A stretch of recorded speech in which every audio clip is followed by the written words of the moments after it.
पंतप्रधान मोदींकडून अहमदाबाद येथील विमान दुर्घटना स्थळाची पाहणी, दुर्घटनेत जखमी झालेल्या सिव्हिल रुग्णालयातील रुग्णांचीही केली विचारपूस। अहमदाबाद एअरपोर्टवरून उड्डाण केलेला एअर इंडियाचा विमान दुर्घटनाग्रस्त, अपघातात एकूण 265 जणांचा मृत्यू। विमान अपघातात महाराष्ट्रातील 10 जणांचा मृत्यू, बदलापूरमधील कॅप्टन सुमित सब्रवाल, हवाई सुंदरी मैथिली पाटील, दीपक पाठकसह नागपूर सोलापूरमधील कुटुंबियांचा मृतांमध्ये समावेश।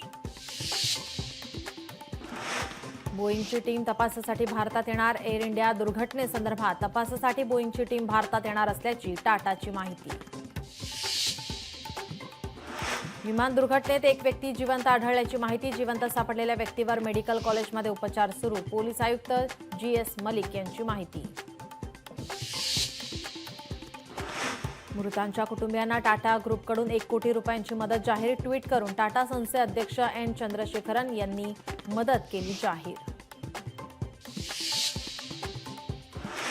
आदित्य ठाकरे यांचा वाढदिवस साजरा न करण्याचा आदित्य ठाकरेंचा निर्णय।